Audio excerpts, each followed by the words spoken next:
Hello and welcome to a special episode of Euphoria ahead of the 2023 World Championship. Today we're going to be talking about the World's Patch, the World's qualifying series between GG and BDS, with interviews from Adam as well as Romain of G2 Esports. And joining me today on this episode is none other than YamatoCannon and Dagda. And before they say anything, Spotify, Apple Podcasts, YouTube, SoundCloud, whatever. But welcome, boys. Thank you for being here, for putting a quick end to our weird Asia Games purgatory, as I'm going to call it, because I think we've all just been waiting. As cool as it was to watch Korea and especially Faker, get out of military service and win pride for their country, I'm now ready for Worlds. But what have you guys actually been up to? What has the off season been for? Rob, I know you're prepping for plans. Yeah. Yamato, I know you're streaming all of the time, seemingly. What have you guys been up to? You go, Dagda. I want to hear what you've been up to. We had a GB run down a couple of our games earlier today. That's true. Vladimir, that was great. Drakos even tweeted about it. I did. Yeah, I've kind of just been chilling, like catching up with folks. Actually, now that we got a bit of time off before everything kicks off again, had some friends come over as well. They stayed with me for a little bit. So it's been nice to kind of have a bit of time off and chill. And then just playing a ton of games. And as you were saying, like prep for play-ins, but I'm also going to be doing a later stage. So I got to go prep for that as well. So it's kind of been a bit of a mixed bag. Cool. Yeah. If I was in your shoes, I would wish that I come in like on the second day when you get to see like everyone play, and then you're like, all smart. You're like, I drew the short straw. So I do the super early start in Dublin for the World Qualifying Series, right? But then I also do the Sunday is a 4 a.m. start for the first series that I'm also doing. So I got the two worst starts of the entire thing for play-ins. And I'm just it's going to be miserable. I don't envy you. I'm chilling. I roll up. Me, you, and Mark Z cast the World Qualifying Series. Yeah. I get a day off. Then boom, I cast one side of the bracket. And my prep for that side of the bracket, very strong. My prep for the other side of the bracket is all right. And then I just got to watch the games and see what happens. Bro, play-by-play life is, it's smooth. I'm chilling. You know what I mean? You can always bust out the card. Yo, all that analysis about the past doesn't matter. It's all about what happens in the now. but also, boys, can we really talk like pre-international tournament analysis is like 50% cap? That's all I'm going to say. It's like you can make your best estimations, but you can never be surprised when that's completely wrong, right? It's like it's like been 4 patches since we've seen any of these teams play. They're playing against players that they very infrequently play or lane against. It's like, how are you really going to tell me? So, I will say on that, though, it is kind of sick that we have a little bit of a runoff from MSI. Because like we actually had some of these teams face off against each other at MSI. So it is kind of sick to see those storylines. But I do agree where it's just like, we're so far in the depths of it at this stage that it's just a case of, well, I'm going to put a bet in this horse and hope it worked out for me. But I don't really know. You guys have the perfect excuse then. That's going to be my excuse. It's like I'm gonna be like watching the games, doing the analysis on YouTube, the usual business, and that's gonna be my excuse because I've been way too busy anyway to check these regions out. Because like I randomly started coaching K Corp, so we just played like the LFL Cup. We just started scrimming, and then I just started doing that, and then I did the Drutut Cup too, some coaching. Then at the same time, like a lot of like LEC meetings, all of the business meetings for the future, that's something that's going down too. So it's like I've streamed less, but not by choice, more by circumstance, which was my choice. But it's been fun, working with K-Corp, the fans are great, everyone's great over there. We lost to Vitality yesterday, but they were a team that pretty much played the whole year. So it is what it is, we can tank that bullet, I'm still proud of the boys, and this is how I've kept busy before the World Championship starts. It happens. But this is my favorite part about Yamato is every time I turn around, you've got just something else going on. Somehow. Like I look away for 2 minutes and you go from being the guy who like makes 100 gajillion YouTube videos a day, or the guy who does LEC into LCS co-streaming, falls asleep, wakes up again for LCK. Like you go from that guy to coaching K Corp, and now you're back presumably to being that guy in preparation for Worlds. It's like, it's pretty wacky. Were you also doing tracking the pros? And that's like the thing. It's like the whole scrimming with K-Corp has blocked that. So I'm gonna be limping in now, and I'm gonna try to cannibalize K2's viewership. That's the mission. Yeah, that's the mission. Respectable vision. He does have a lot of viewership. But kind of on that subject, Worlds Patch 13-19. Rob, we've been playing a ton of League of Legends together. Not that our League of Legends experience is going to No, be we're anywhere at the top near level. Yeah, well, we did queue into a Grandmaster 80 carry today, which was turbo awkward because it was a for fun normal game, and he sweated on Callista, which, again, if you're that good at League of Legends, you're not allowed to main roll in normal games. It's just a rule. All we found out is that Gragas Yasuo probably won't be played at Worlds. That's all. We were just discovering the meta for ourselves, If we only look at the level 1 through 5 of that game, it looked unplayable. If you look at anything after that, it was unplayable just for the opposite side. Are there any frontrunners for picks you guys have for this patch? I feel like there's a ton of changes. There's a bunch of stuff that's getting hyped up in solo queue. A lot of it is Hullbreaker stuff, which I don't think usually transitions to pro. But like, what do you guys have your eye on when it comes to pro picks that we might see or new stuff that we might see coming into this new meta? I'm honestly worried that we are gonna see a lot of the same. In the context of the AD's mid, I think we might see more Hullbreaker Yon as a slot-in shoe-in for AD mid. This is something that we've seen occasionally, like Chovy played it. I think a lot more players are going to play that. I think Orianna has been buffed enough to be in the realm of things. Like Tristana's gotten nerfed, but I think Tristana's still OP. I think Azir got completely headshot. There's Azir, we need to have a conversation with you out back. And then it's the Godfather music is playing. Just 2-second cooldown on Q. He's been hit pretty hard, but God bless, no more Azir Corki. I think for top, also, things are going to be relatively the same. Renekton, Aatrox. I think jungle is probably where things might be the most dynamic, what I have an eye out for. I think Belveth is a champion that should be played. I think I've heard some rumblings about Shaco and Jarvan. Shaco basically just... Shaco Orianna is something that has appeared as a combo, and Shaco's very strong early and scales well too. I think this champion is one of those champions that people are too scared to put in hours in, but then someone does it and then you're like, shit, we got to do this too. And I think we might be at the precipice of that, but it might be one of those, AP Echo Jungle is going to be OP, and then someone loses playing it in play-ins, and then no one's going to play it again, and then Sejuani shows up again, on their peak. I feel like, God, I would love for Shaco to be good, but that is yet another AP Echo Jungle. It's kind of how people felt a little bit about Heimerbot before it was clearly really OP when it was getting busted out, where people were like, I'm not going to put the hours in. And then you saw people pick it up anyway and they kind of sucked. So I do hope that if Shaco comes through, we get to see a bunch of just people who've played 10 Shaco games in their entire career of League of Legends first timing it on stage because it's so nuts, so broken. Kanavi's played it a bit. I'm just saying, Kanavi actually played it before in the LPL in 2021. So if there's anyone to bring it out, I could see it.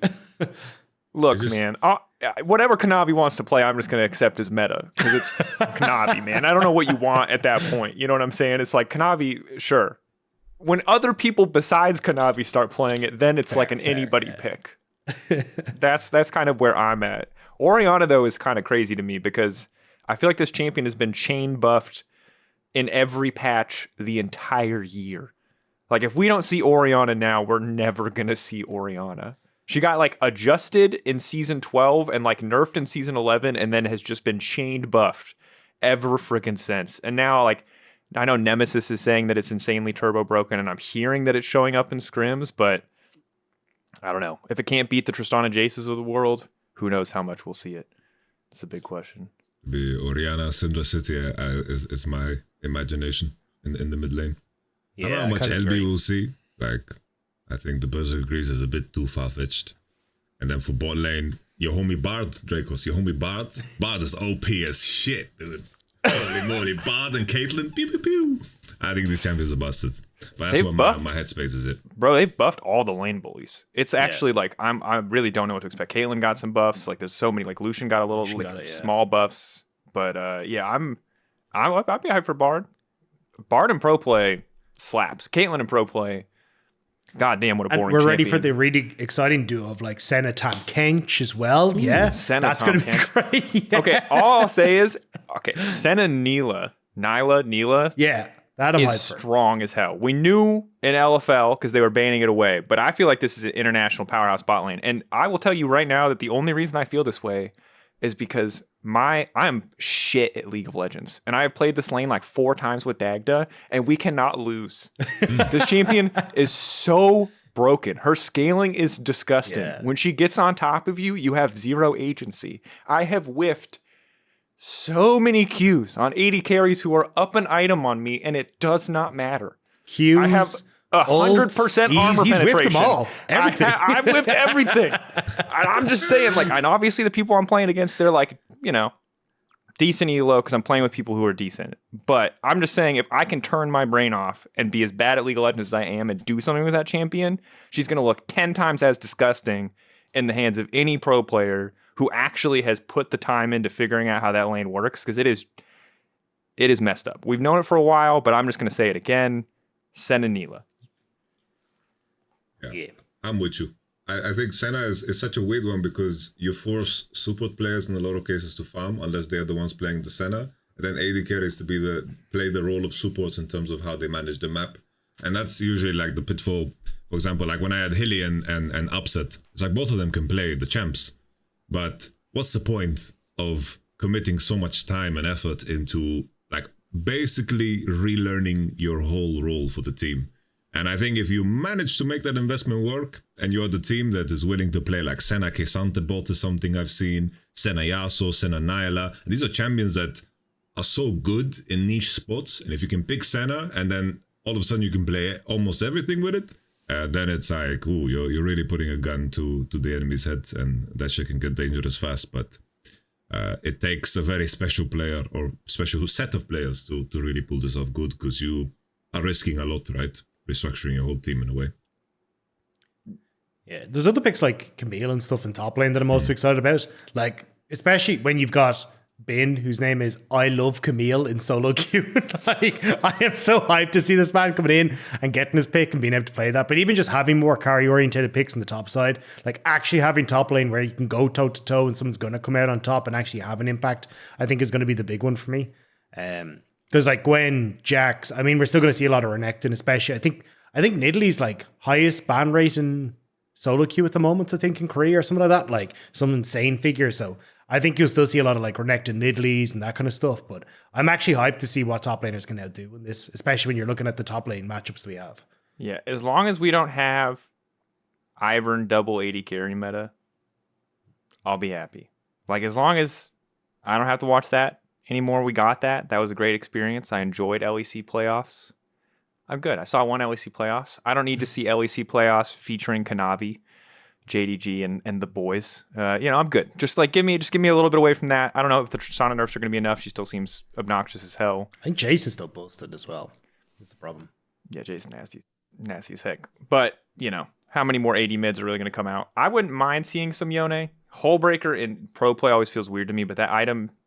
Clearly that item is good because it wasn't like the LeBlanc build was strong for multiple reasons. And one of them was Static Shib, most OP at her most OP. But as she's been nerfed, the Hullbreaker, now the Hullbreaker Ari. Shout out to Bob Quinn, wherever the hell Bob Quinn is right now. Just ruining solo queue. God bless him with his Hullbreaker Ari and whatever. I saw Tifa played Hullbreaker Twisted Fate into his Hullbreaker Ari. Like, it's like so degenerate, man. It's like if your enemy builds Hullbreaker, you have to build Hullbreaker. So I hope that's not what pro play is going to be, but I guess we'll have to find out, gang. I guess we'll see what it is. The silly thing about that item is it's so almost risk-free, because even just the standalone stats, the 5% move speed, the 60 AD, the HP, it's like it's already cost-efficient without the additional layering of it. And usually strength on side means that you generate more gold, so it's relatively... Of course, you can have a steroid gauge and have the shield, but that's like a very minor trade-off in some cases when it can generate you more gold. So it's like Hullbreaker, they made it so risk-free by buffing like the stats when you don't hunt alone. It's just and the build path is also like juicy, very cheap item. It's a nice one. Yeah, very OP, I think. Yeah, it looks strong. I mean, again, I think it depends. Like, if we see it in pro play, ever, I feel like that item's just too strong. You know what I mean? Ever not on like a champion who only wants to split push. You know what I mean? Like, that's when we know. That's when we know that they went too far, and that this is the world we're living in for the rest of worlds, most likely. The other big thing is the format. This is sick. I'm like, plans is slightly different, but I don't think plans in the big scheme of things is going to be the biggest deal to a lot of EMEA viewers outside of tracking the inevitable victory of BDS. how do you guys feel about Swiss? Is this an advantage? Do you guys feel like this is a buff for EMEA? Do you guys feel like this is a buff for the West? Is this going to make things harder?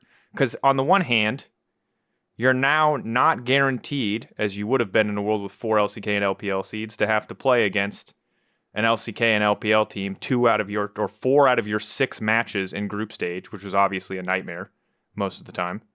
On the other hand, you could play exclusively LCK or LPL teams throughout your entire Swiss run and never get a chance against an NA team or anyone else who's making out of plans. So, good? Bad? We like Swiss? We're scared of Swiss? I mean, I think it's kind of cool to have the opportunities for best ofs throughout it. And the fact you kind of get that like separation, right? Where you kind of get to see at least LCK, LPL teams kind of fight off against each other more often. And like, if we actually get NA versus EU, again, that'll be sick. But man, is it going to be hard. Like the initial best of ones means so much coming into this. Because if you get like an early win or a good start, it's going to make things so much easier as you go on. I think the wild thing is, if you are G2 or if you're G2, right, you're hoping that BDS loses. Because if BDS win in the first initial round, the choices that G2 have as an opponent, as the first seed, is going to be one playing team, and then, of course, Weibo and Damwon. And if Golden Guardians qualify, then it adds a 4th, and then there's a 50% chance of having a weaker first opponent.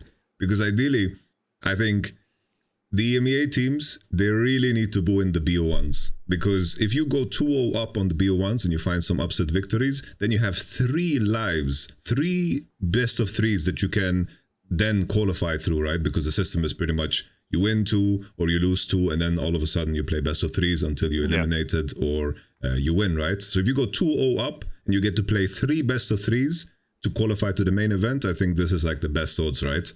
And if you want to have like some freak scenario where a team qualifies through playing only against weak opponents, let's say G2 beat out, let's say Weibo in the first round. BO1, they win.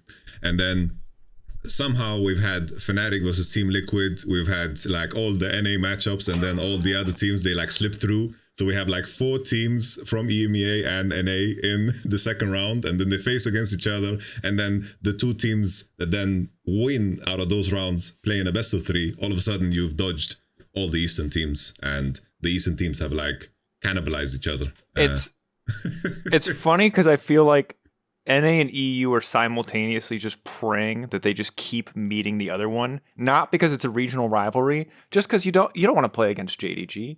You don't want to play against Gen.G or T1 or whoever, you know what I mean? Like, your ideal world is play against, Weibo, round 1, play against some NA team, round 2, who manages, let's say, to get an upset victory or whatever, round 2. And then round 3, let's say it's like TL or NRG, somehow, who've also miraculously 2-0'd their first 2 games, and you're like, you're thinking, thank God we got NRG, but at the same time, NRG's like, thank God it's not JDG, as good as G2 might be, like, we're all just like, we're, as much as we like to think we're a cut above, like, when push comes to shove, we're only a cut above because we believe we can beat NA, right? Like, at the end of the day, we have the same boogeymen, we're scared of the same damn I do love how Kadro left, and immediately this turns into, yeah, screw Weibo. They have no chance. That's who we want to meet the second we get through. Beat Weibo. Bro, I respect that man's commitment to loving the shy, but we can't all live in the world that he lives in. That's what I'll say. I think that, he wants to. I think did he put Weibo in S tier, man? I can't keep up anymore. God tier. God tier. He put them in God tier. He made them a separate, like, at a certain point, you stare into the meme long enough and the meme stares back into you. You know what I mean? And I don't even know if he knows where the joke begins or ends anymore. I think he just is one with the shy, which is doubly as funny when you take into account that the shy basically like nobodied him and was like, who is this guy? It's like the reverse effect of fake it till you make it, It's like you fake it long enough so it becomes your character and now your own delusion. But I appreciate. I feel the same about Jackie Love and Rookie and Canyon and Showmaker. It's like I have this dream scenario in my mind. Ooh, Kerry Meta, Belvet, Canyon, Nidalee, ooh, Showmaker. After like a year of solid disappointment, But they qualified. Yes. Yeah. Yeah. Those are my boys. I mean, I think that's the nice thing about Worlds, I feel like, especially, is by like week 3 of any regional league, you're like, shit. The team or the player stories I love, like, they're not going to pan out. Like, maybe they'll turn around, but you know pretty soon, pretty fast. But Worlds is like a clean slate, man. Anything can happen. Someone can just show up. Mad Lions could be our best team. Do I believe it? No. Is it possible? Hell yeah. Worlds That's why. Great. Deft won Worlds, bro. That team looked mid as hell the entire year. Won Worlds. They were crazy good. That's why I feel like this Worlds especially is so sick, right? Or like also coming off of a Worlds where the impossible became possible. Shout out to the World song. That video was kicking. Sick. Yeah. But of course, the most important reason that we're here today is to talk about the big best of 5 matchup. Technically not part of the World Championship, so these teams have not qualified for Worlds yet. It is the World Qualifying Series. Rift Rivals 2, Boda 3, whatever you want to call it, whatever name you have for it. It's just Golden Guardians versus BDS. It's a single best of 5. Guys, Golden Guardians. NA fan or EU fans probably don't know anything past what they saw at MSI, if I had to guess. Maybe they watch LCS, maybe they don't. But luckily, we have an adopted NA expert on the podcast who might have slept through some of the games, I'm not sure, but was alive co-viewing for most of them. Yamato, can you like kick us off? Like, what is the short and sweet in your eyes when it comes to the Golden Guardians? I think, go. Sorry, I thought you were done. Oh no, yeah. I just like give us the TLDR because I think a lot of people don't know. I think Golden Guardians is a little bit underestimated coming into this one. I think that probably out of NA, I think on paper they should be the second strongest team, I think, due to just the year as a whole. I think that they basically in playoffs in summer, their 2 most important players, I'd say, heavily underperformed. And this was the first time the entire year. I think for the longest time, Gory and River, they were just kind of waiting for everything else to be in place, and they were basically the backbone of the team. They are a mid-jungle duo that had enough trust in each other to pick worse matchups that relied on 2v2. So basically, they were the ones that were willing to play, for example, Lissandra Viego or like Silas into a weaker matchup because they knew they could break it together with jungle. And I think Golden Guardians' biggest strength comes from how well they work together in the 3v3. I think Licorice is a player that has slowly become like a stronger and stronger player after a horrible spring start. He did this resurgence coming into MSI because the whole story was that this is a completely different player. You guys should have seen how hard this guy was inting in spring. Like it was, for the lack of a better term, vomit-worthy, his level of gameplay. And then all of a sudden he ascended and he's this guy that's willing to play Jax, the Poppy, and he's just kind of a player that... is willing to go very deep into his champion pool. Stixie is a player that, as weird as it seems, Golden Guardians, they're very strong in playing 3v3 around mid, and they are controlling the game through that. Stixie is a player, it seems like he has ants in his pants. He walks in, dies 1v2 very often, loses some 1v2 very often, but somehow, even though with a poor stat line, he finds a way to be effective in the game states that... the trio create for them. And I think the key thing, the edge they had in NA the entire time was that I think Huhi was a very, very dynamic player when all of the other supports in the region were a lot more rigid in the way they played and were more lane-centric. And I think that Huhi, while his lane wasn't the strongest together with Stixie, is just that trio on mid. Gory, River, Huhi, how they control the game.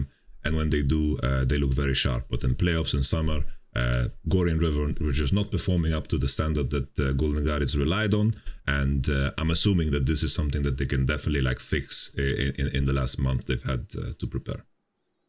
Yeah, I always find it a little bit hard to have full faith in Gory because he used to play in the LPL, right? And I used to watch him go up against like Knight and Rookie and like all the top LPL mid laners like Scout and Shehu and just like get manhandled a little bit.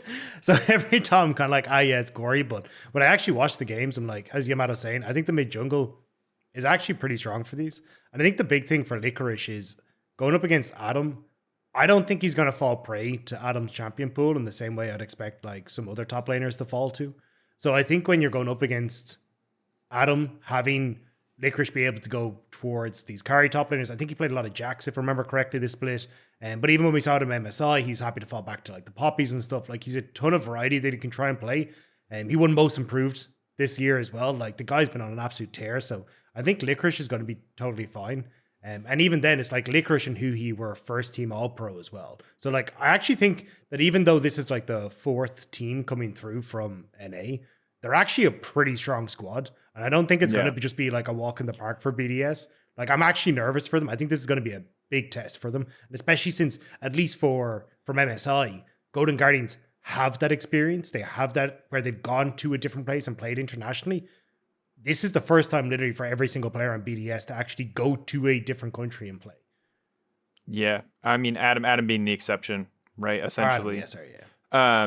But ultimately, like, yeah, I mean, I think it's a good call out, especially that playoffs was kind of an underperformance, because I think for a lot of people, you turn in for regional playoffs and you kind of assume that that's the full story of a team, because Golden Guardians like really collapsed. And I was rewatching the TL series, the lower bracket series today, and like, it was not good. That first Nocturne game, the miscoordination, these ganks on the Fiora. I mean, the whole series was difficult, even if they ultimately, kept it close. And I think that reminding people, especially when you look at MSI, when you look at Licorice's performance, the solo kills he's able to find, and especially their path in spring to make it to MSI, Gory's Cassante was crazy impressive. I said it in spring, and I'll say it, like, he was playing Cassante mid better than most of the people in our league were playing Cassante mid. Now, admittedly, my biggest point of reference would be that game that Caps kind of ran it down on Cassante mid, which isn't great, but like these are guys that clearly look like a force to be reckoned with. And I still believe in BDS at the end of the day. Like, I think that they can absolutely do this, but I definitely don't think that this is a shoo-in. And I think that we are in a world where I think you guys, or you could be right, both of you essentially, in that like Golden Guardians are not the fourth best team. They're certainly the fourth best performing team in the playoffs. Sure, absolutely. But they are not the fourth best team in the context of like what they can actually look like when their players are performing. I think that they've shown us a much higher ceiling than a lot of the other reps. And I think as well, at least from watching Golden Guardians, it feels like they're nearly their own worst enemy. Where it's like, you can tell that they have the game plan. It's like, hey, we are going to like shove in mid and we'll go and like go and dive inside lane, or we'll go and make a play. But they'll end up overextending that bit too far for the play. But these are like super fixable errors. And those were kind of the ones that I saw creeping up again and again in their playoffs. So I think for Golden Guardians, I don't think we've really got to see, as you're kind of alluding to, that we got to see the best of them in playoffs. Like, and I think that when they're coming on to an international stage like this, they're going to be so ready. And these things are very, very simple to fix. So I'm again quite nervous for BDS. Like, I think their style is going to struggle a bit against Golden Guardians. For me, I think the key thing where Golden Guardians in North America, I think in terms of like contesting 3v3 well, I think in terms of the other teams that are available in North America, they're very, very bad at contesting this like aspect of the game. And I think that when it comes to play against, for example, BDS, I think that early games are a lot more competitive and more well structured, I would say, in the LEC. And I think the edge that BDS would have, I just have a lot of faith in Crownie and Labrov's ability to actually like squeeze matchups, especially in a world where like Caitlyn is going to be played. You need to be very, very good at understanding the timings around bot. And I think this is where Golden Guardians very, very often give up a lot of advantages and somehow find ways to claw themselves back. I think also on the flip side, I think Nuke also, I think the best of five that he played in the finals, I think that was like some of the best performances that I've seen from him. So that also makes me very hopeful, because there was like an actual progression. I think there was like stagnation. There was like that peak where BDS was super, super good. He was playing the Cassio and the Syndra. And then there was like a heavy, heavy stagnation, but then a very, very solid rise, I think. Because I thought Certus, like the way SK would win that was if Certus would have like a performance of a lifetime, but the opposite happened. Like Certus got kind of smacked on the head by Nuke. So that also makes me very hopeful. I think Shio at his best, right, controls the map well. And I think that as long as they're aware of River's movements, I think that out of the early game, I imagine that BDS could come out stronger. But Golden Guardians, they're tricky in a way where they are willing to play many, many unique combos. Like when they stole that game from Billy, it was off the back of this Yasuo. Even though their bot lane was like 0-10 and lost a turret at minute 8, they somehow won this game off of this combination with the Yasuo. So I think that's where, like the Gory River Hui combination, they are willing to make it a lot more dynamic and think outside the box, which is something that is tough to prepare for when it comes to a best of 5, while some of BDS characteristics in terms of their players are a little bit predictable, right? Like the Adam's champion pool, you can already prepare against that, and hopefully BDS also are aware of this, but this is a challenge they faced the entire time. And then it's like when they played against players that prepared super well against this. I remember like the set that BB prepared against his Olaf, and then the game was just over. They burned his flash level 1, and then the matchup was just ruined. You know, those details is something that BDS need to be very aware of. Yeah. By the way, I don't know if you guys saw this, but like shout out to the Golden Guardians content team. I think it might have gotten missed in the noise. Did you hear the World song that they put out? Like it was like you know, TL does a promotional song every year, like Golden Guardians did one. Shit, hold on. I'm gonna play it. I'm gonna play you just a clip of it, just so you can see it or hear a little bit. It's gonna sound terrible, I'm sure, but just to give you an idea, because I thought it was good. I thought like it's different, but it was cool.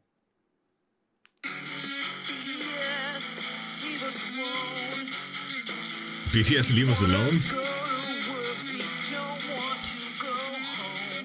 A little self-deprecating. That is amazing.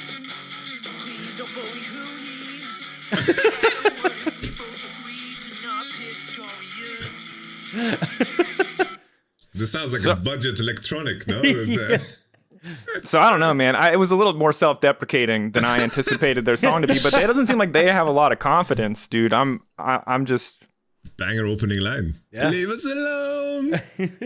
So I'm just saying, I feel like BDS have it in the bag, man. I don't know what to tell you, but Golden Guardians aren't feeling it. That much is clear to me.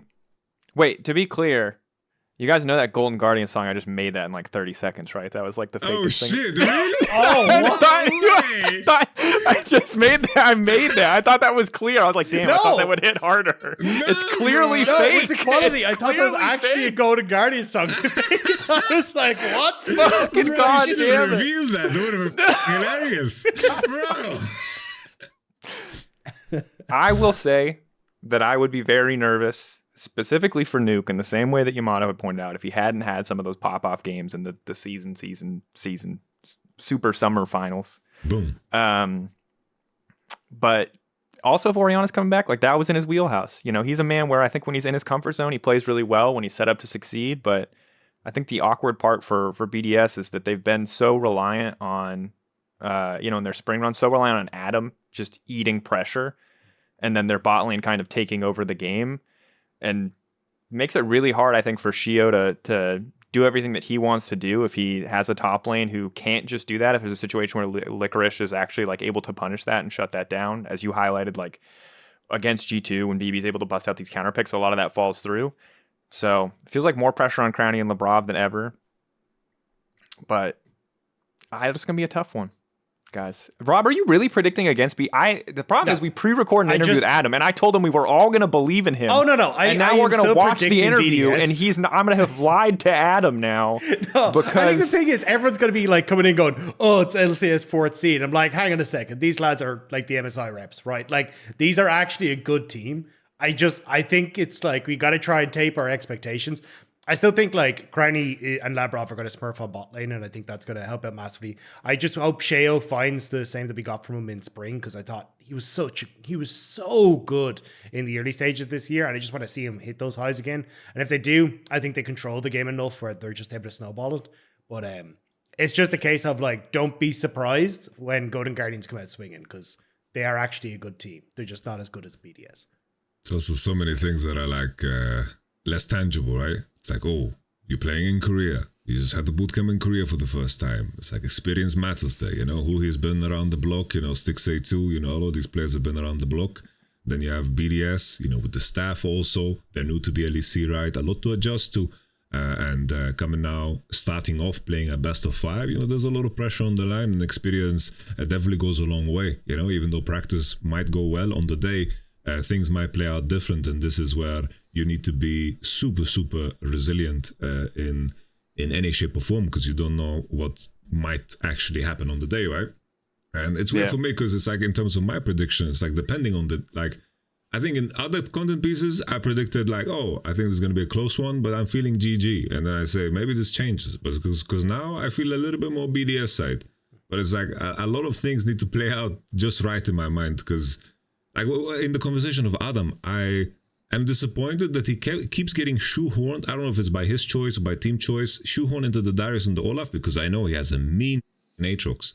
Mean Renekton. He has a really, really good Gwen too. This guy can play a lot of champs at a very high level, and I think that when he's allowed, you guys remember in the regular split, he played Aatrox before anyone else did, and he had the shy moment in River. I think it was against was it Astralis, right? The game against Astralis, where he just turned around the big fights, and I think that Adam is a player that has depth, and I wish that this was explored more, rather than him being pushed into the Olaf and the Darius, rather than him keeping that as a shiv in his shoe, that he just pulls out when, back against the wall, Yeah, I feel it 100%. Again, we're just gonna, what we're gonna do? We're gonna run the interview, because the problem is I'm gonna keep talking about what happened in the interview, but I'm the problem child, Yamato. That's all I'll say. Spoiler for the interview. I'm like, we love the Darius, Adam. Keep playing the Darius. I'm like the EU fanboy. I'm just sitting here. So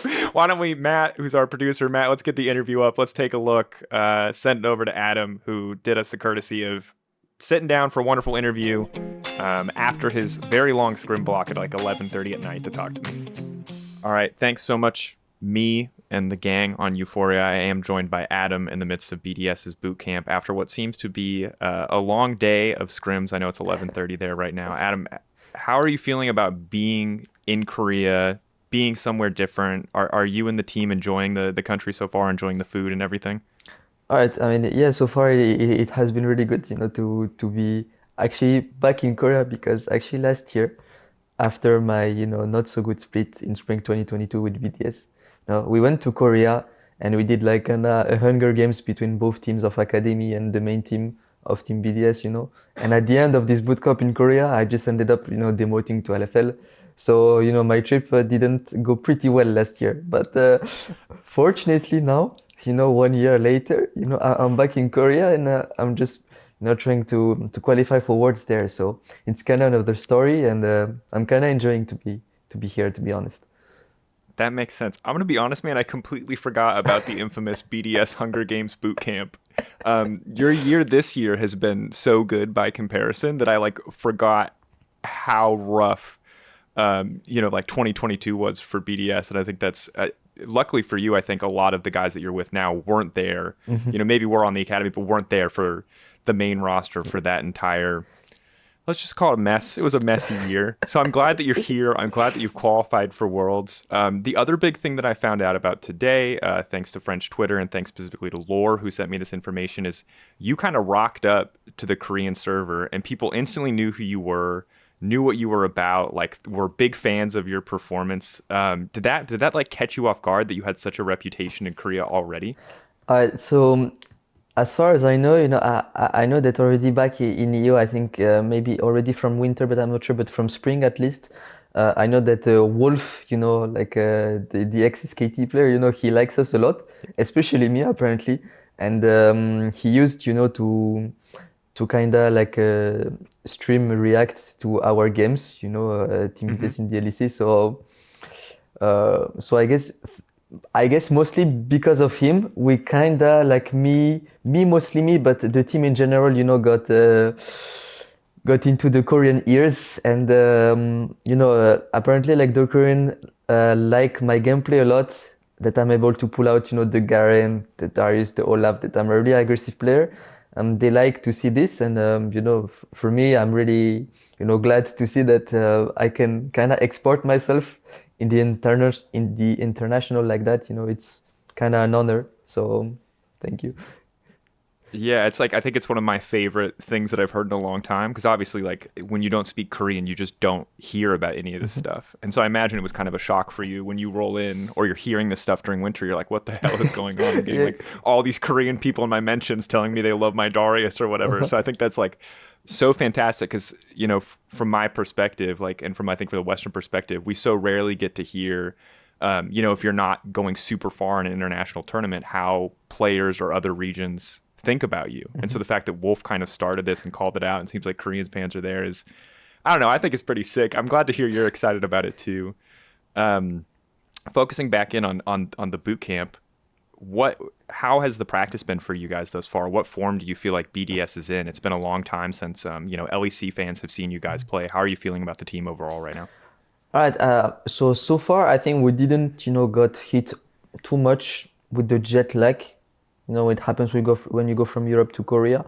We just screamed instantly the day after we actually went to Korea. So we didn't have like much time to cool and to try to chill for a bit around, you know, in Korea. We just went straight into the practice. And so far it has been going pretty great. Unfortunately, we cannot get like the big monsters in Scrim yet because we're actually still randoms, you know, but hopefully if we manage to go far in the tournament, people will a bit start, you know, acknowledge us. So I'm really looking forward to it. But so far, practice has been going actually really, really good. So I'm really satisfied about what we're showing right now. Yeah, I feel like I'm always caught off guard by that process, but I can't even imagine as a new team. I know Mad Lions went through it when they were first going to Worlds, and even Rogue as well. It's like the audition, right? You basically have to audition to scrim the good Korean teams by playing whoever is there, like whoever is around. But it sounds like it, you know, if the results are good, if scrims are looking good, I think EU fans can be happy so far. I'm curious how you feel about the patch for the team for you guys overall. I don't want you to give away any secret sauce or anything, but obviously like spring was so great for you guys and summer was like solid, but are you feeling like the patch is setting you up for success as well? Do you guys like it? I think so far we are showing some good understanding on how the patch is working right now. We're starting to clearly see what is strong, what is a bit weaker. So I think I would say the patch kind of suits us in this kind of aspect because we find our gameplay pretty well into this. So, but of course it's still scrims and there's a lot of, you know, fiesta in the game. So it's still a bit hard to compare about scrims and competitive games. But as long as we're kind of updated on the meta, only the owner can tell us, you know, what will happen on those games because it won't be easy for sure. Yeah, I'm curious how you feel about the Golden Guardians. I know they're probably a team that you weren't maybe as focused on during the year, much more focused on domestic or maybe looking at LCK or LPL. But how much research have you done? How many games have you watched of the Golden Guardians recently? Have you been watching or checking out what they're doing to try to understand kind of how you can beat this team? Well, during this interview, I was mostly, you know, watching LCK, LPL. To be honest, I wasn't watching a single time LCS. but yeah, so personally, I don't know much about Golden Guardians. Our coaches, you know, they actually do their job to explain us, you know, what Golden Guardians are. So thank you, coaches, for telling me because I wouldn't know otherwise. But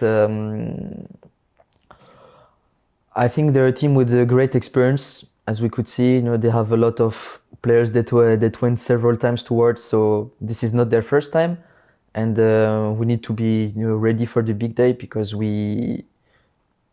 I would say we might have a slight advantage because I think we might just be a better team than they are.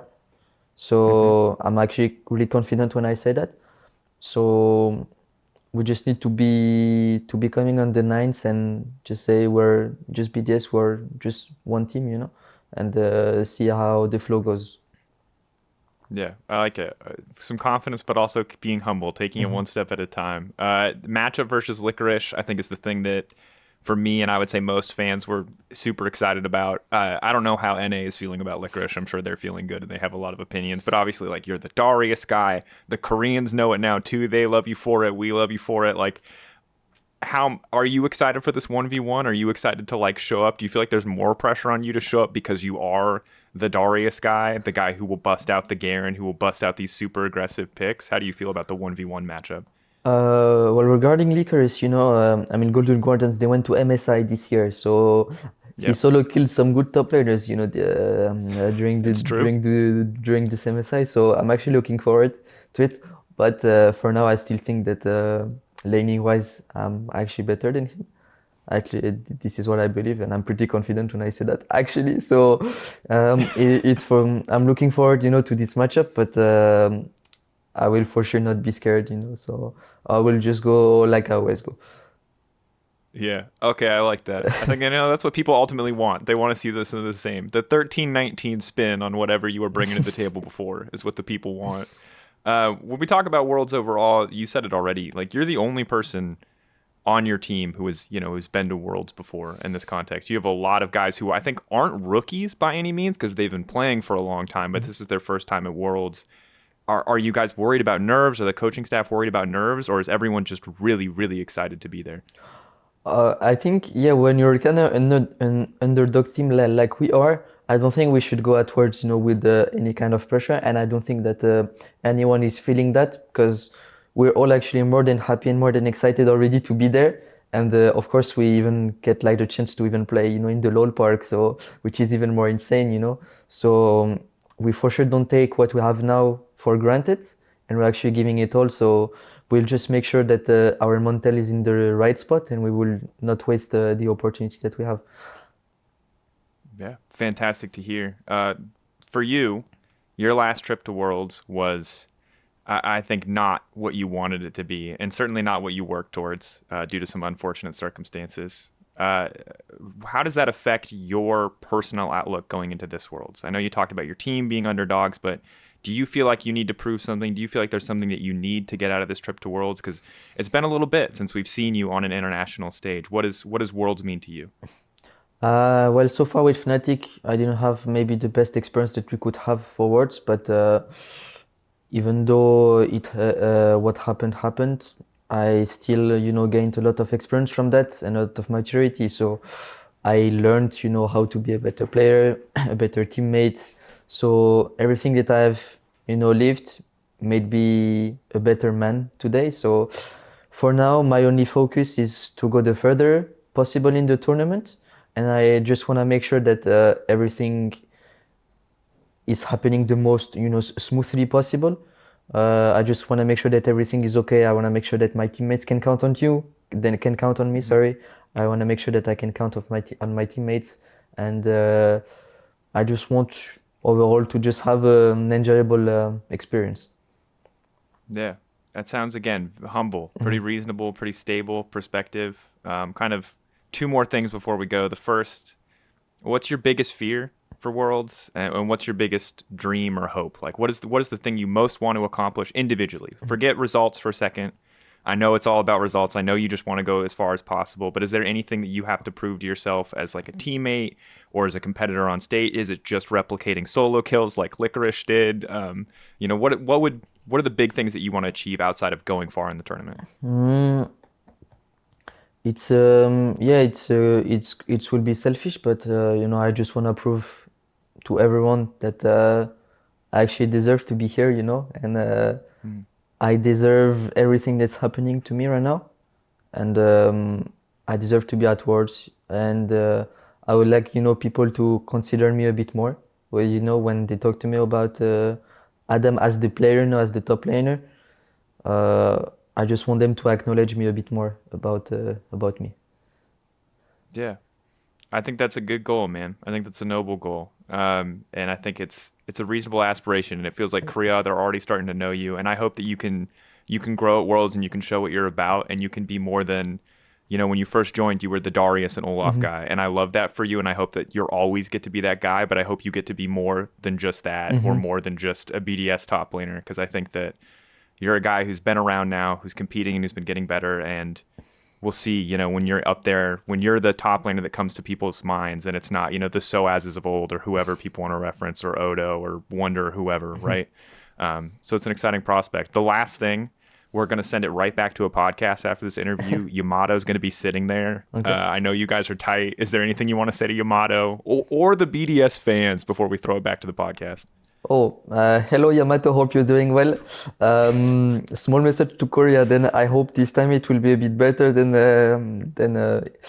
what happened 2 years ago. I will make sure it will happen, and I will actually make you proud. So I hope you will support us, Yamato, and excellent days. And for BDS fans, I mean, always, grateful for every support that you guys are giving us. French fans or even international fans. Now Korean fans that will actually support us. So, really grateful for everything that is happening to us. Because kinda, if you're a team without kinda people supporting you, it's always still a bit weird because you still always enjoy having people supporting you that you know that there's someone behind you. No matter what. So thank you guys for that, and I hope we'll make you proud as well. Yeah, I'm sure you will, man. I have full faith in you. I have no doubt that when we go back to the podcast that everyone's predicting you to win and then smash plans, and then we'll see how you do in Swiss. One step at a time. Full faith here from the EMEA side, from the EMEA podcast, of course, so maybe we're a bit biased. But thank you for taking the time, Adam. Thank you. Shout out to the BDS fans. Shout out to all the Korean fans. And we'll send it back to the podcast. Thank you. Thanks, me. Thanks, Adam. I got the Yamato shout out in there, which I thought was nice. I felt was cute at the time. I appreciate that. Yeah, but the problem is when you don't know because we were pre-recording those interviews, right? Because we want to do it after Scrim blocks. I realized after getting that you could have come into this podcast and been like, I believe in Adam, but also BDS are going to get smashed. And we could have, there's a world where we just spent 30 minutes talking about how BDS is going to get smashed and then cut to an interview where I'm like, Yamato's there. We all believe in you. What's up? To be fair, I was gassing him up. I want to see like the many layers of Adam, I think Renekton, Aatrox, Gwen, like this is a player that has depth, he has depth. He's super strong individually, and I think that, in terms of like how he squeezes people in lane phase is his biggest strength, like I agree with the notion that Licorice versus Adam is going to be like the most interesting matchup. It's like, will Licorice be eaten or will he be able to stabilize and force Adam to conform in a way, I think to hit on the note, it's like he just from conversations with Adam, he has grown so much as a player and as a teammate and as a whole. I think that the year that he experienced in his first competitive year, it's like he won LFL and then won the EU Masters, then thrown into Fnatic. It's like you're just into cold water, and it's a lot to take in at the same time. And I feel like now, as he has had time to process everything, he definitely is a more mature individual and a more complete player. So I'm excited for him. I really am. And as excited as I am about Adam now, I just want to highlight that journey, because when he did come in and when he did play on Fnatic, despite how, successful you guys were, I was not a fan. To me, it was like it wasn't a one-trick pony, but it felt like for every Olaf game where Olaf won you the game, there was an Olaf game where Olaf lost you the game, and that was a lot of what we were seeing. And I feel like that depth of he was an explosive player, but he wasn't necessarily a consistent player. He wasn't a rock-solid player, and now I feel like this year he's shown us tremendous growth. I feel like he understands the game clearly so much deeper, so much more profoundly than he did when he was first, as you said, thrust into cold water, thrust into a very difficult situation on Fnatic with going to jungle. That was a tricky year, and despite it all, still managed to make Worlds. So, Adam, I really feel like is not just a blip in the radar, not just a flash in the pan, but feels like a player who is a rising star. Could be wrong, on the international stage. We'll just have to see. But I'm hyped. Rob, you said Golden Guardian shouldn't be underestimated, but are you still a BDS believer? You can stick to your guns if you want. You can vote Golden Guardian. Don't feel like I spoke for you in that pre-recorded interview. No, I still think BDS are going to win it. I just think it's disingenuous to come in and look, I'm all for EU hype and all that kind of stuff, but I think give credit where credit is due. And I think Golden Guardians are a very, very strong team. I just think BDS, especially coming into this, I kind of agree with you, from the Adam point. I think Adam has become exceptionally strong. I even think going back to what was their most successful split in spring, he was such a linchpin for that team on how they played the map, being able to roam around. 2 to 3 bans every game. Yeah. played And I think Sion, won the it game. speaks volumes to how he has evolved as a player. But even as we go on, I think Crownie's just...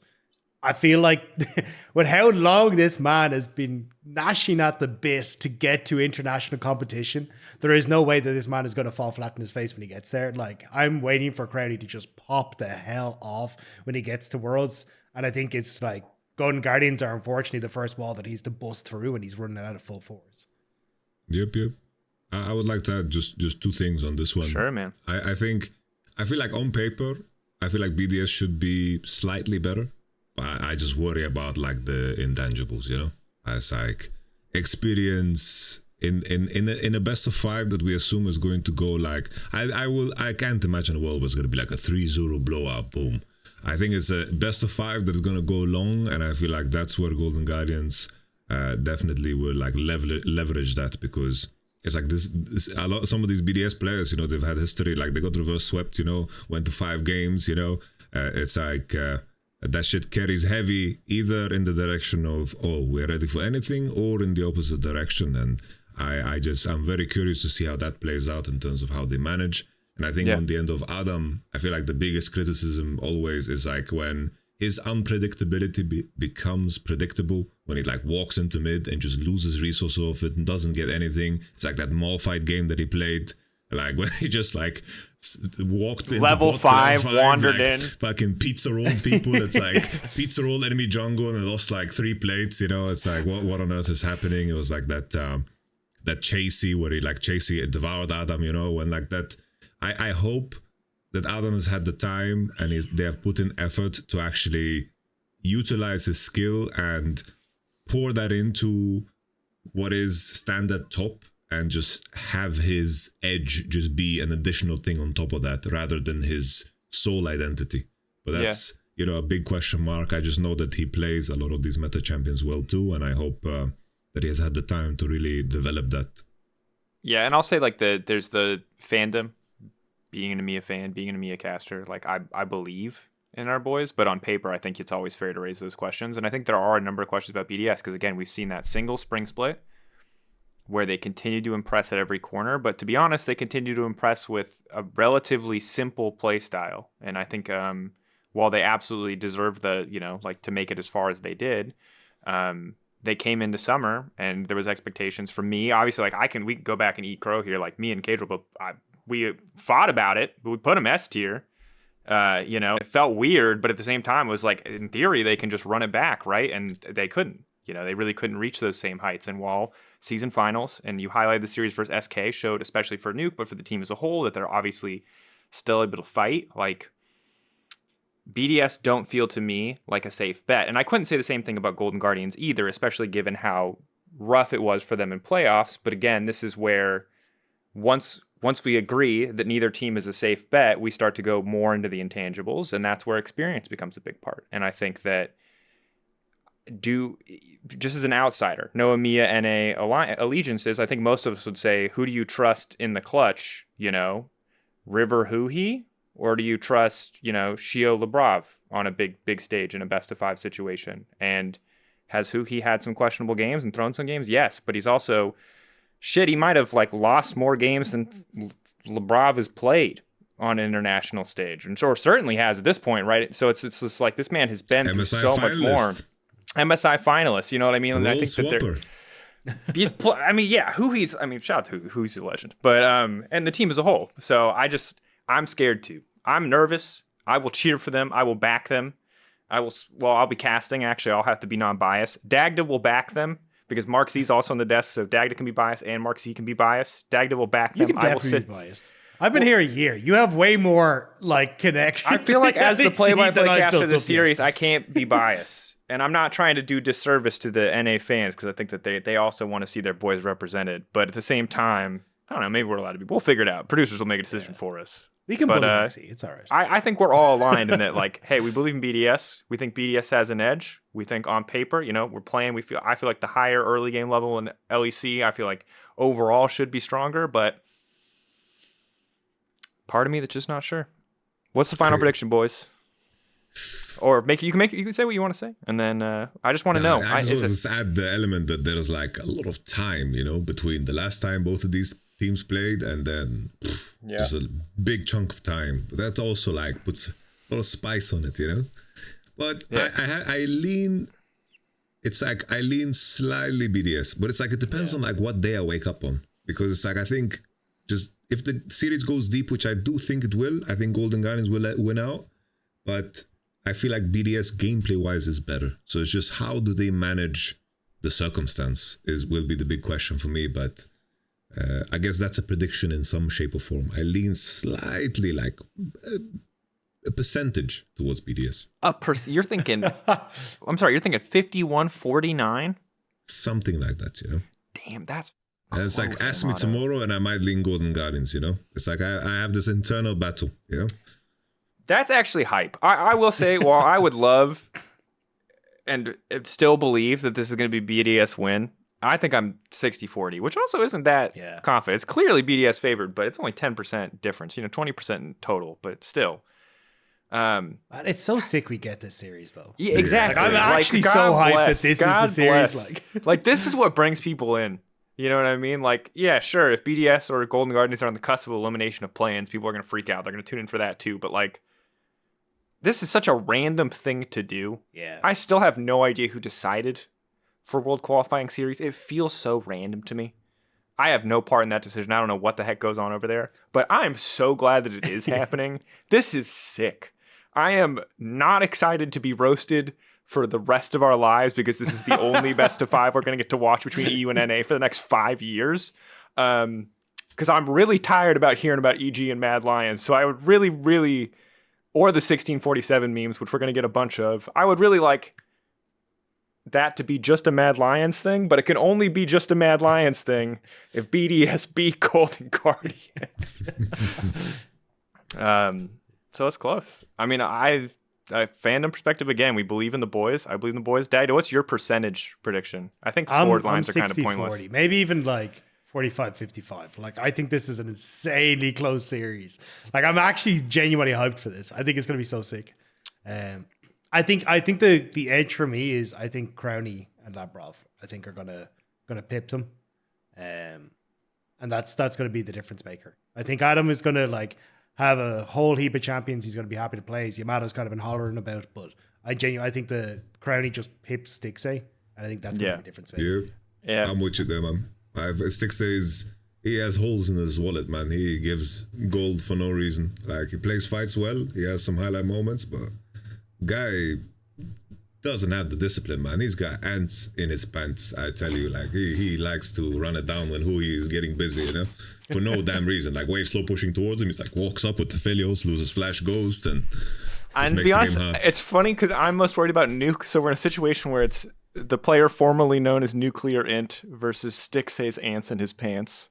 that's sometimes what it feels like it comes down to.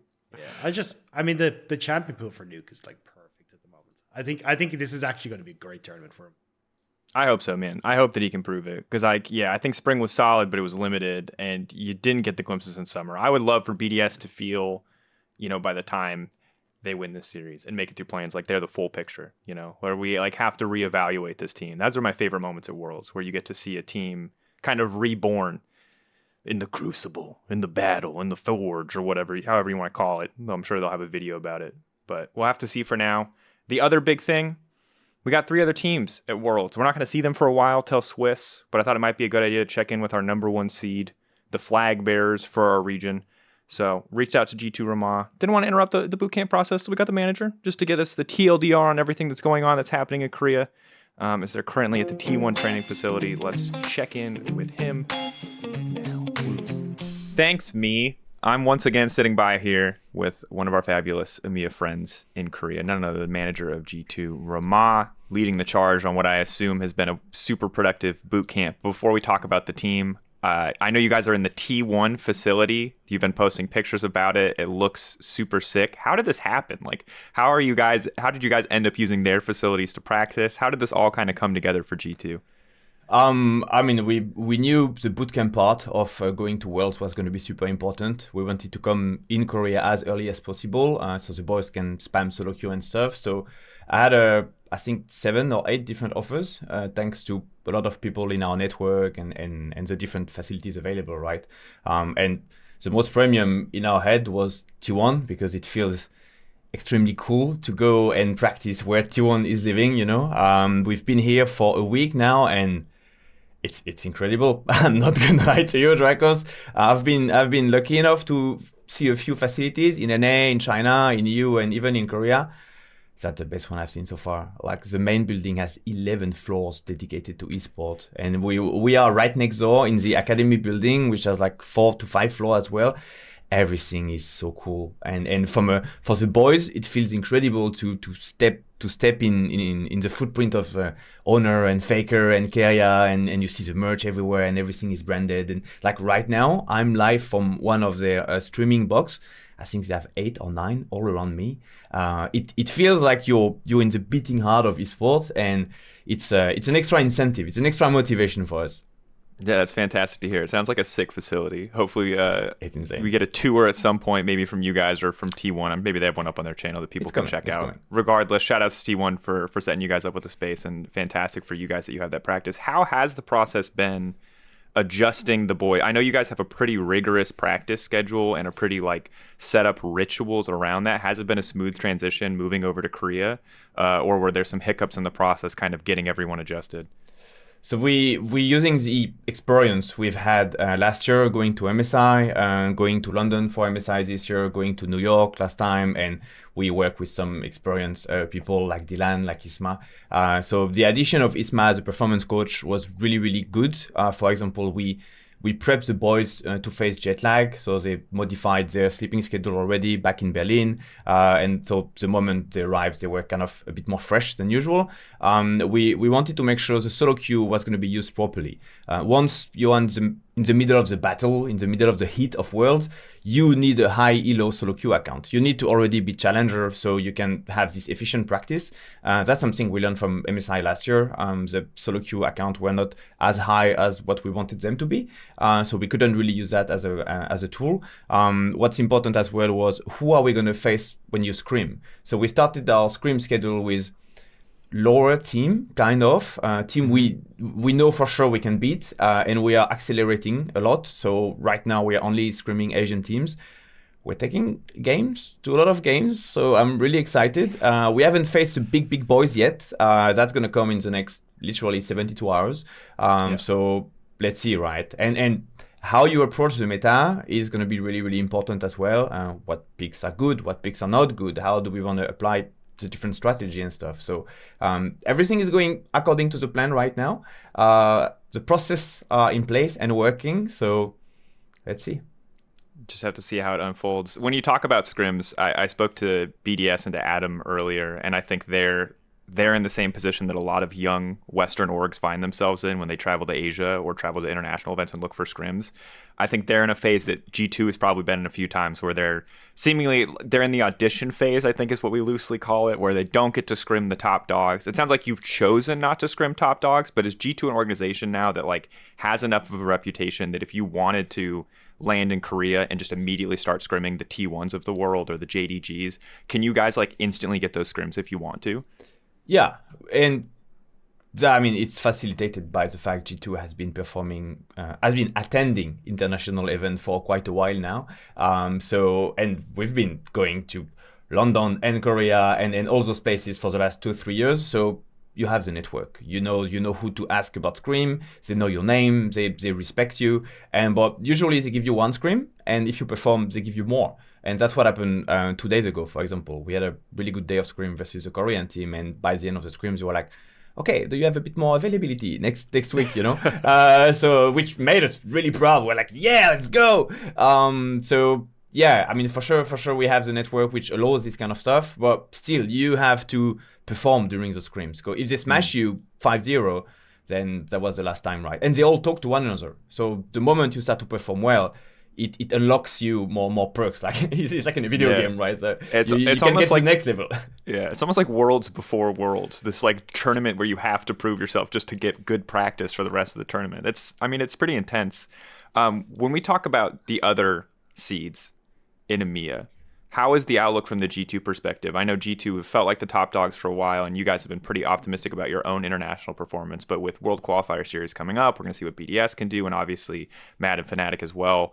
How is the G2 camp kind of feeling about the other EMEA representatives? Are you guys optimistic about the region as a whole, or is a lot of your faith, let's say, just in G2 at this point when you think about how far teams can go in the tournament?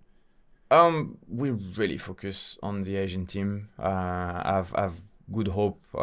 EU is better than NA, so I would not be surprised if BDS smashes GG with a quick 3-0, you know.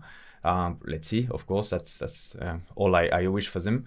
For us, it's all about Korea and China, and that's what we learn at MSI. And you can even feel it in the quality of scrims. The micro and macro are crazy good, and it challenges us. And it started to be a bit the limit in Europe, where we are right now really, really good, and we won a lot on stage and in scrim. So we wanted, but we knew it would be pointless to win that much if the moment you face Korea and China, they just beat you, right? So it's I like the video game comparison, because this is, you're in a dungeon and you need to beat every single level of the dungeon to get a shot at level 60 or 70. So that's what we've done. It was a basic requirement to win everything in Europe. And I think that's what, for example, was missing last year.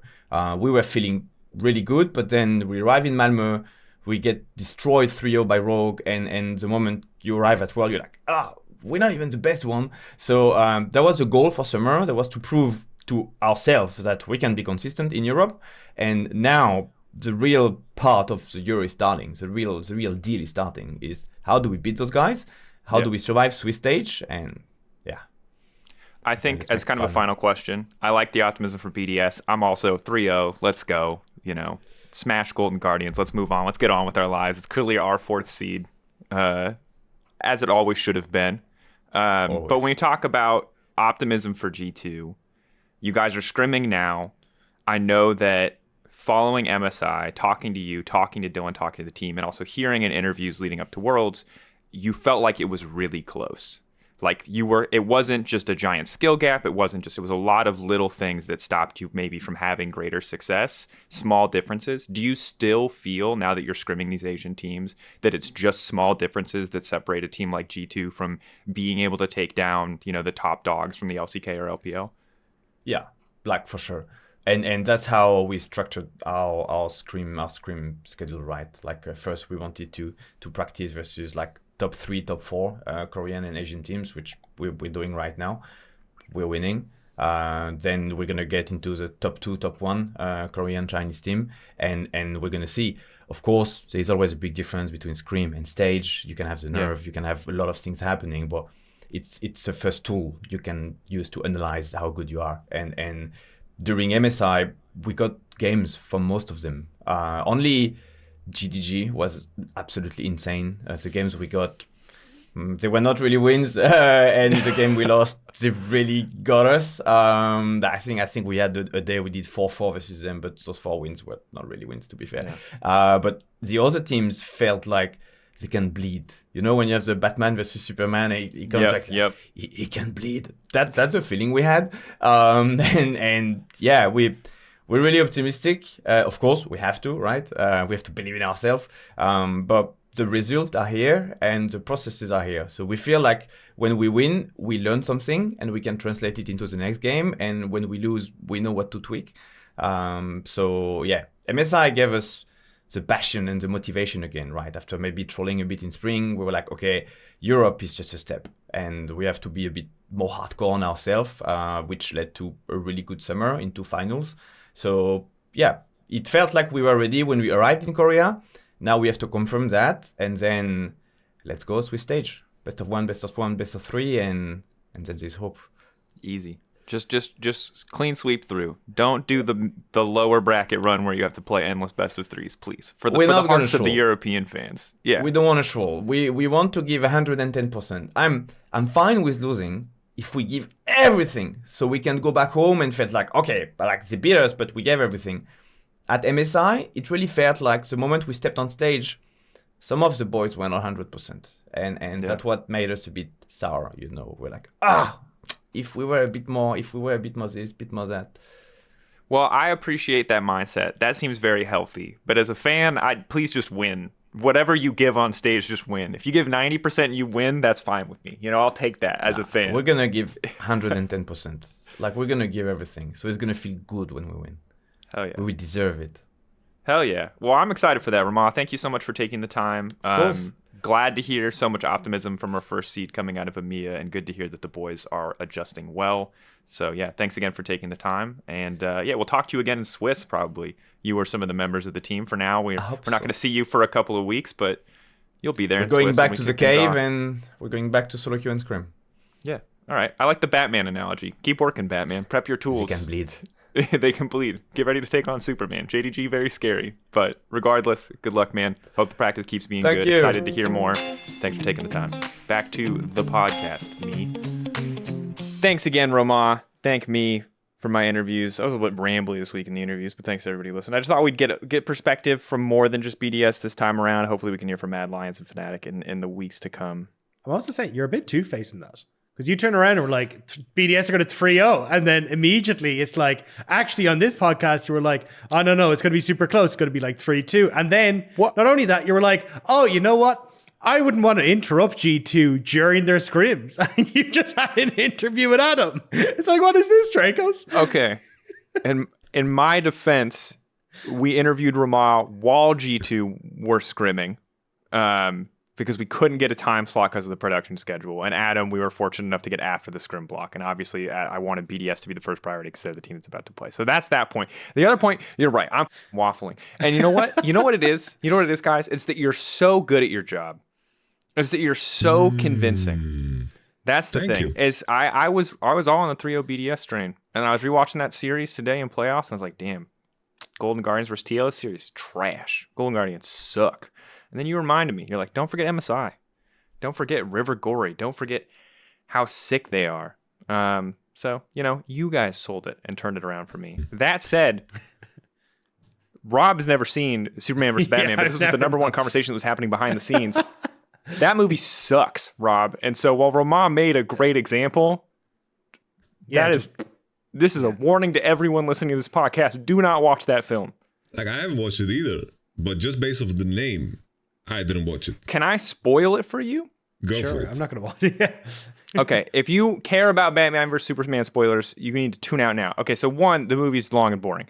But two, the moment where they decide that they're like not going to fight each other is like they both reference their moms. And like Batman's like, I had a mom once. Oh, sad. And Superman's like, I also have a mom. I guess we're both human. Like that's like the emotional moment that like brings them together. And like it's from what I remember, admittedly. But I remember the crux of the movie when it finally like they build it up so Batman and Superman are close and they're like gonna murder each other. And then it's like, we both have moms and are both human, I guess. I'm gonna drop this one in solo queue. It's like, guys, stop arguing. We all have moms. We all have moms. We have all come from a womb. Technically not Superman, but don't gloss into that. He still had a maternal relationship. Yeah, so that movie sucks. What movie won't suck is GG versus BDS. Sorry, go for it. No, I just wanted to add, like when he said, if he bleeds, I thought he's gonna reference the Predator, you know? Yeah, like, if it bleeds, we can kill it. Arnold Schwarzenegger, if it bleeds, we can kill it. And that's like a sick scene, you know? It's like, yeah. I thought it was going to be like 300, you know, like the man is literally dressed up half naked like Pantheon. I thought for sure he'd go for the 300 reference, you know, the spear hits Cersei and like cuts him, gods can bleed kind of thing. But no, he went Batman versus Superman, which, all right. You could have done Goku versus Superman. You could have given EU a little bit more credit here. Why are we Batman? But hey, go G2. I like what he was saying about the scrims and the mentality because it showed in the gameplay in summer, right? It's cool. I'm happy that they're rocking and rolling. I was watching the Last Free Nation interview with Dylan Falco, and he actually brought up a really interesting point that I hadn't considered at all. So obviously, when you don't know who your opponents are yet for the Swiss round, so in scrims they have to be incredibly careful what they show. Because the next team they go up against could be the teams that they've just shown all the super secret strats to. And then they're like, well, we're ready for it now. We know it's coming through. So apparently, like, they're like even worried about like, oh, they show, I'm just going to say like I don't know, Azir mid, obviously Sure. Azir mid, but like Azir mid is like the big thing that they're about to bring out. And then suddenly like an LPL team picks it up and they use it as Scrim against an LCK team and then use it in a Scrim against. So like, because everyone's just playing against each other because they don't know who their partners are or who they're against. They At gotta the be same really time- careful about it. Oh, go ahead. You want to go? Yeah, I just wanted to say at the same time, like it's just you have so limited time to prepare, which also makes it interesting. And I have to add as well that you have to assume that everything is leaked when you're at the World Championship. This is maybe like a bleak fact, but everything Yeah, I don't want to like. will be leaked. There's no accusations here against specific teams, but as far like people just leak shit all the time. Like I have heard so much from players after the fact, like they were just ready for our level 1, which as far as we know, we had only used in scrims against these 3 teams. So either they're fucking prophetic or like one of these 3 teams leaked it. And again, not to point fingers, like I'm not sure what the line is between regional alliances. Like, should all LEC teams be leaking all scrim results to each other versus, you know, should everyone who's just be practicing and never sharing anything with their regions as well? Like, but yeah, you It's kind of like got to go in. You're damned if you do, and you're damned if you don't. Yeah, because it's shady, but if you don't do it, you're at a disadvantage. And like if you do it, it's immoral. But if you don't do it, you're coming in at a disadvantage, and it's like it's a tough situation. And bro, like you're at international events, and you see like a region, and there's like their 4 coaches are just having coffee together. It's like, oh, they're exchanging notes. Oh, it must be their review of Batman versus Superman. Like, it's like, yeah. They actually they all love the have part moms, where they you know? both They have all have moms. They all have moms. We all have moms. Shit. The thing I'll say, I think that's a fantastic point, and I love that from Dylan. You know that he brought that up because it's something that I didn't really consider. But on the other hand, like kind of the positive of that is it's much harder to inbreed a meta, which doesn't happen that much anymore. But when scrim circles used to be really, really insular, you'd have teams come in on that first week of groups with just completely different reads of what is in the meta. But if teams aren't avoiding specific teams, right? It feels like it's much less likely to happen. There will, I think, still be some of it because obviously the top LCK LPL teams are not going to scrim, you know, the bottom LEC or LCS teams. It's not like everyone is scrimming everyone, but certainly there's probably a bigger pool of potential scrim partners in this setup than there was in years past. So that's the positive, I guess, of the whole equation. I think also it's like if you are one of those teams that have the mentality to win the whole tournament, you're not gonna like look at something like an opportunity like that as some big morality thing, you know? It's like it's allowed, there's nothing that's gonna happen against it. You just make sure that you don't, you know, talk about it public and you keep your you know, cards close to your chest. It's like these, like, especially when it comes to like some of the Chinese teams versus the Korean teams, like they come into this tournament knowing what their competition is and wanting to do everything they can to like break them. Because like the level of intensity there, it's like from day one, they have had their like the sights, the laser has been pointed at those opposing teams, you know, that you might think about when you think about the top 4. So it's like the level of competition is, it's like this is the highest level of it. Yeah. I mean, it's something to look forward to. Not the highest level. We talked about WQS. That's the first step. And then there's play-ins. And then we get into Swiss, where I think it really becomes the highest level. But first is play-ins. We're not going to spend a lot of time here, mostly because EMEA viewers, you might not have heard about a lot of these teams. And the place where you can hear about these teams is on the play-ins broadcast, which is starting on the 10th. WQS is on the 9th. But before we go, we do want to give you a little tidbit, a little hint of the teams or players that we are excited about. At the end of the day, it feels like BDS or Golden Guardians and one other team to make it out of play-ins. It would be cool to be proven wrong. Not cool because it would mean BDS wouldn't make it. But, you know, upsets are dope. Upsets are hype. So, Dagda, we'll start with you. Is there a team or player specifically in the context of play-ins that you're super excited for from all the VODs you've been watching to I think prep we're going to say the Worlds? same. Maybe. I mean, I'm going to hit on like, so the team I want to talk about is PSG Talon, but there's like certain members that I want to hit on within it. One, and I think this is one that a lot of people don't know or probably don't realize, their head coach, Corky, is an absolute beast. So for a lot of people that don't know, Corky was the assistant head coach of EDG when they won Worlds. Like, Corgi is really, really good at what he does. And like, he's good friends with Lyric, which is why I like happened to chat to him a couple of times. This guy really knows his stuff. And I think that's why we're kind of seeing PSG Talon like take it a step up over in the PCS. This is a team that looks absolutely terrifying. And then I think there's the obvious ones of like Junja, former EDG as well. Like, JJ ended up pipping him, but it was a very tough decision between Junja and JJ as to who was going to take up the jungler role in that roster. And he's been a beast. I think he's a bit over aggressive, and it does come back to bite him, but like the way he controls the map, and also moving into a Nidalee meta, he's a big Nidalee player. I think he's going to have a pop off at these early stages. Maple being back is class. Wacko as well, who had to replace Doggo. And I think a lot of people were like, oh yeah, this guy isn't going to do so hot, but we've seen him pop off every single time he gets to international. Like, he's so sick. And look, I do miss Doggo, because Doggo was sick and was also super underestimated. I remember when he was getting subbed and people were like, oh, this guy is terrible. Like, blah, blah, blah, blah. And then he just popped off. But I'm excited for Wacko for one reason. And he's not the player I'm going to pick, but I got to make a Waka Flocka Flame joke last at MSI. And they can't stop me from doing another one. I will find a way to get He Goes Hard in the motherfucking paint on broadcast. I might have to censor myself a little bit. Wacko Flocko Flame if you get flamed for it. It would be Wacko Flocko Flame. Yes. Which it's worth it. This is what I live for. I cast with the same 50 names all year. I'm here for the new names and the new shitty name jokes. That's what I'm about. Yamato, are you also looking at PSG as like the big? Yeah. I think they're the safe favorite, right, for the entire thing. I mean, they're first seed of a pretty historically strong region in the PCS. Are you also looking at them? I guess the other question is, it's like I feel like Vietnam as a region have the recipe for potential success with the player base and so forth. So I'm excited to see some action on that front. I think in regards to like the teams, this is like where I'm less researched. Like I just watch all the major regions. Sure. Like I came in here and I watched all of LCS. Like that's what I spent my time on. We love you for it.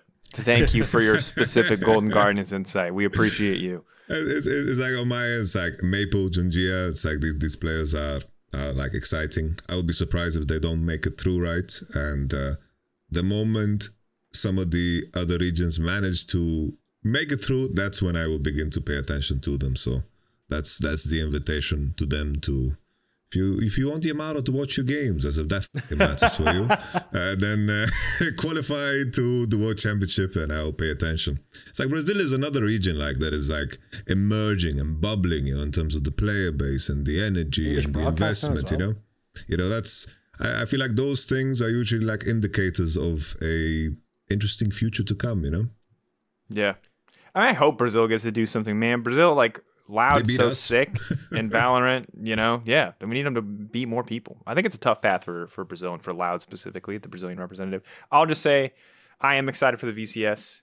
I'm excited for Team Wales, not just because that name is great, even if I don't love the logo, I'll be honest. The name is great. I thought they were Welsh when I first read it. I was really confused as to what the hell was going on here and how Team Wales was going to be playing. Their 80 carry Artemis.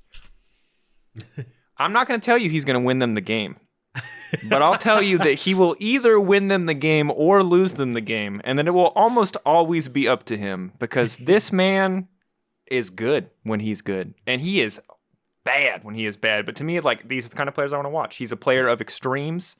Their top laner as well. This is a team in general where I'm like, I've seen games where their top laner's playing Aatrox, like we're talking about wanting to see Adam play. Renekton game's not as hot, but the Aatrox game really good where he's just popping off. He's killing everybody. It looks super good. Artemis, same thing. I see games where he is, for no reason, running in and 3v1ing. And in the same series, he'll do it again, but this time he'll win the 3v1 instead of feeding and throwing the entire game. And that's the shit I do like. These are the teams that I want to watch. So do I think Team Wales are going far? Hell no, especially because they're playing either Golden Guardians or BDS. Their route sucks. They've arguably got the hardest possible opponent, but it is going to slap because they will pull people down into the chaos with them. They will fight. And that's what I want. That's what I want out of play-ins. I like that you went from Waka Flocka to Chief Keef. Chief Keef. That's the shit I do like. That's the shit I do like. Sorry, Dagda. No, can I give one more shout out? Because I am so glad I get to cast this man again. Shousey, on Flying Oysters. I love this man. This is a man who almost got Blitzcrank permabanned against him the entire way through playoffs. So like he used to play back in LPL in the day. He was playing on like E-Star. This guy, any hook champion whatsoever, and he pops off. He will like, for no reason at all, just go for a flash hook and like 9 times out of 10 land it. Like the dude is a beast. And like if you see Blitzcrank or you see Thresh locked in for this guy in the bot lane, like he is going to pop off. He is one of the most fun supports, and I'm so excited that I get to cast him He again. makes Blitzcrank look messed up. Yeah. Yeah. Wait, what team is he on? I didn't know Chelsea was Flying getting Oyster. busy, man. Flying Oyster, yeah. That's gas, Shout man. Yeah. Also, CFO, great tag. Yeah. I'm going to be making chief financial officer jokes the entire time. I'm going to be like diamond hands, you may try to short sell. Like, again, these are the things I look for in plans. This is the mini game that fills me with joy. But I'm with you. I did not appreciate how actually messed up the play pattern is of every time your flash is off cooldown, you just flash power fist them with Glacial, and then they just like, what are you going to do? You're going to flash away and immediately get hooked because it's the freest shit ever? Like, what are you going to do, bud? There's like moments in playoffs where he like flashes forward to bait out. I actually think it was Wacko, or maybe it was one of the other games. But basically, like flashes forward to bait out the enemy flash, and then predicts the flash and gets the hook on Blitzcrank. Like this dude is sick. Like he just wants to make plays all day long. I can't wait. That's super hype for. Cool. Yeah. You'll get to enjoy Yamato. You'll get to see. You'll track BDS, I'm sure, over the course of Worlds, but. Yeah, that's pretty much it. This has been Euphoria episode 24. Thank you, gentlemen, both for joining me in this kind of all over the place episode. Shout out to Adam and Romain for taking the time to talk to us during a busy scrim and practice schedule ahead of their respective games and series. Of course, the World Qualifying Series is on the 9th. What time does it start? Depends on your time zone. It's complicated. We're getting up early here in EU. Dagda and I will be in Dublin alongside all the English broadcasters for plans. Don't worry, most of the tournament will still be in Korea. The entire rest of the tournament, they'll be on the ground there. But just for plans, we'll be here. Yeah, so tune in, check it out. And of course, before World starts, tune into Yamato's stream, who is now done with his K-Corp surprise coaching obligations. And you got to get in there quick, folks, because someone else he's going to be coaching a team at Worlds within the next week and a half. So you really got to savor these times where you have unfettered Yamato access. And otherwise, check me and Dagda. We're casting that World Qualifying Series match with Mark Z. It's gonna slap. It's gonna be so good. And you're gonna hear me waffle on that caster desk way more than you hear me waffle here. So get hyped for that. This has been Euphoria episode 24. The Dive-phoria state, the Pog-phoria dive, whatever they want to call it, will take over the tournament from here. So we'll see you on that podcast. And this is the end of Euphoria for 2023. We'll see you back in 2024. Farewell. Euphoria. Forever till the end of time. There's only you and I. We're going